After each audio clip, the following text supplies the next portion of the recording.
안녕하세요. 네, 저는 오늘의 교육이라는 교육지를 펴내는 교육공부자 벗에서 일하는 필시입니다. 오늘은 제가 평화꾸러미 중에서 아까 소개해드렸던 전쟁기념관 가다, 전쟁에서 평화로 라는 소책자를 만든 이야기를 들려드리는데요. 함께한 다른 분들도 많이 있습니다. 다른 날에 그분들의 이야기도 들려드릴 수 있는 기회가 있었으면 좋겠습니다. 왜냐하면 책자는 작은 책으로서 비록 몇 쪽에 불과하지만 이렇게라도 보여드릴 수 있기까지 저마다 다 다른 계기, 출발점이 있었기 때문에 그렇습니다. 저의 경우 오늘 말씀드리기 위해 돌아보니 출발점이 2017년 한배평화재단의 베트남 평화계획이었습니다. 베트남의 피해 지역을 찾고 피해자분들을 직접 만나는 것은 일정이 많은 것과는 별개로 무척 힘겹게 마음의 에너지를 써야 하는 일이었습니다.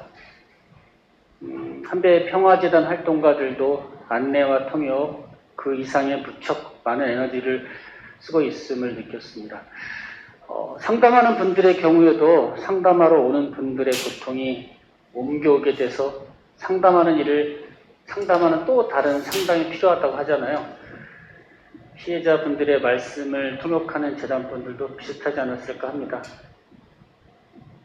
바느질을 몇 번 해봐도 찔릴까봐 조심스러운데 고통이 어떻게 익숙해지겠습니까? 피해자분들을 처음 만났던 저도 힘들었는데 재단 활동가분들은 그 이상이었을 것으로 생각을 합니다. 사람들은 대개 지난 일들은 잊고 산다고 합니다. 그래서 살아갈 수 있다고도 하죠. 그런데 어떤 것들은 오랜 시간이 지나도 잊혀지지 않습니다. 잊혀졌나 싶다가도 또 어떤 것을 계기로 다시 그 고통이 소환되기도 하죠. 제게는 베트남 전쟁도 그런 것 중 하나인 것 같습니다. 제 장인어른은 베트남 참전 군인입니다. 뇌졸중으로 쓰러진 뒤에 고엽제 피해로 인정이 돼서 10년을 누워 계시다가 돌아가셨습니다. 이후에 자녀들이 한배평화재단의 베트남 추도 사업을 알게 돼서 해마다 조화를 보내는데 함께하고 있습니다. 베트남 전쟁은 참전한 군인에게서 끝나지 않고 그 후대에게도 이어지고 있는 셈입니다. 저한테 장인어른은 막걸리 친구였기도 해서 그립기도 한데요. 사실 생전에는 베트남 참전 이야기를 직접 듣지 못했습니다. 무척 아쉽습니다. 자녀들에게는 베트남 이야기를 한마디도 꺼내지 않으셨어요. 사실 행정병으로 근무하셨다고 하니까 전쟁에 참여를 하진 않았지만 베트남에서 벌어진 일을 속속들이 아마 잘 알고 계셨을 것으로 생각을 합니다. 제 옆에 양정석 선생님도 계시지만 참전군인 분들의 진술은 사실을 밝히고 진실을 드러내는 것입니다. 그렇지만 또 다른 한편으로는 그동안 드러내지 못했던 당신의 그 큰 고통을 드러내는 일이기도 하다는 생각을 합니다. 말 못할 고통이었기에 꼭꼭 숨기거나 혹은 과장돼서 주위 사람들이 감당하지 못할 언행을 하게 하는 것이기도 하고요. 제 생각에 그 고통은 개인의 탓이 아니었습니다. 참전 군인들은 국가폭력의 피해자이기도 하니까요. 미군의 경우 참전 군인들이 트라우마 센터 등에서 그 고통을 돌아보고 온전한 삶을 살아갈 수 있도록 조력을 받고 있는 사례를 접하게 되는데요. 이거와 견져보면 한국의 경우 참전 군인들의 삶을 돌보는 것이 매우 부족했다는 생각을 합니다. 아예 고려조차 되지 않았던 것이 아닌가 싶고요.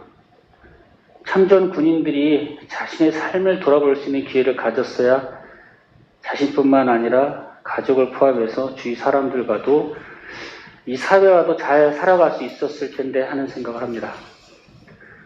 국가폭력의 피해자인 이들을 돌보며 함께하는 것이 저는 평화의 길이라고 생각을 합니다. 역대의 그 어느 정부에서도 이런 일을 하지 않았어요. 그나마 저는 한배평화재단에서 이런 방향으로도 활동을 벌이고 있다고 생각을 하고 있고 그렇게 벌여나갈 수 있기를 희망하고 있습니다. 그리고 오늘 소개해드리는 이 평화쿠러미 소책자의 역할도 그런 것이라고 생각을 합니다. 전쟁 기념관이라는 이 반평화적인 공간, 이름도 매우 폭력적이지만 저희는 오히려 이곳을 평화의 텃밭으로 만들 수 있겠다, 이런 생각을 해봤습니다. 여러 번 기념관을 찾을 때마다 이런 생각을 하게 됩니다.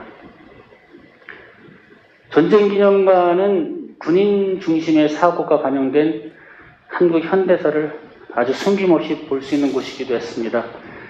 그렇기 때문에 군인의 역할이 과잉되고 생략되고 또는 왜곡돼서 숨겨졌던 진실들을 들춰낼 수 있는 곳이기도 하지 않은가 생각을 합니다.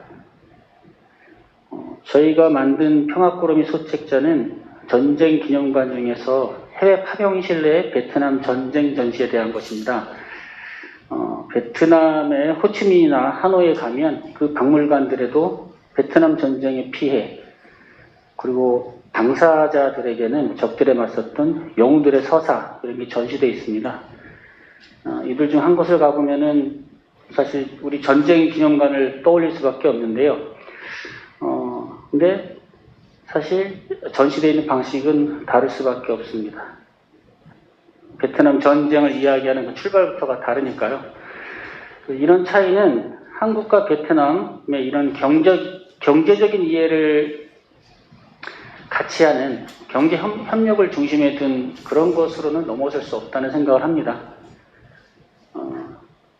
그렇지만 그를 넘어설 수 있는 가능성? 이런 것도 있지 않을까? 민간에서 그 한배 평화재단이 찾아온 평화의 실마리, 매우 중요하다고 생각하는데요. 이거를 이 두 나라 정부가 잡고서 베트남 전쟁 때의 민간인 학살에 대한 인정, 그 피해 보상, 이런 논의를 계속 해가는 것이죠. 이는 과거뿐만이 아니라 미래에 그 어떤 국가 폭력을 예방하는 일이기도 하지 않을까, 그런 생각을 합니다. 전쟁 기념관은 이 대한민국 서울 땅의 한복판에 있습니다. 매우 커다란 부지에 자리하고 있죠. 가기도 좋고 심지어는 이제 산책하기도 아주 좋을 정도로 경치가 좋은 곳입니다. 코로나19 이 대유행 이전에 2019년 8월까지 관람객 수가 3천만 명을 넘어섰을 정도라고 해요. 앞으로 이 이상의 많은 분들이 찾을 텐데 그분들 손에 평화쿠러미 하나씩 들고서 찾아갈 수 있기를 그렇게 또 소망을 합니다.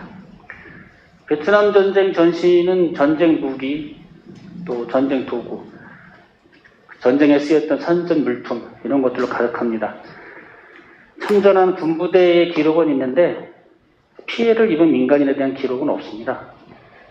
전쟁을 얘기하고 있는데 그 전쟁이 남긴 고통, 고엽제 후유증, 숲과 땅의 파괴, 오늘날까지 영향을 미치고 있죠. 지뢰와 불발탄, 전시 성범죄, 전쟁으로 빚어진 난민, 또 한국계 베트남인 라이따이안, 이런 문제 등은 전쟁 기념관에서 말하지 않습니다.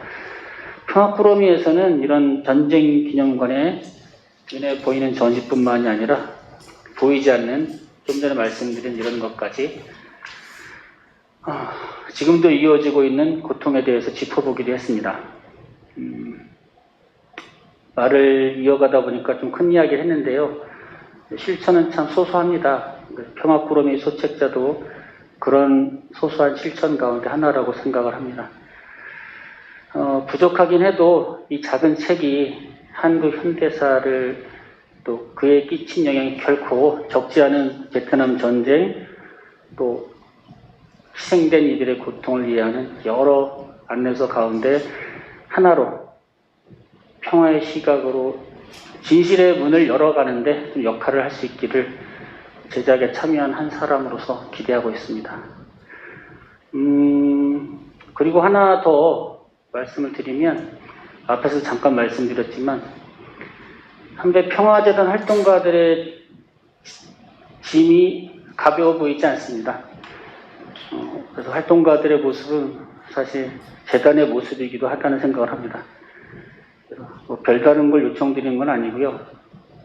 에너지를 좀 나눠주셨으면 합니다. 그냥 소소한 실천, 재단의 후원 참여 부탁드립니다. 감사합니다.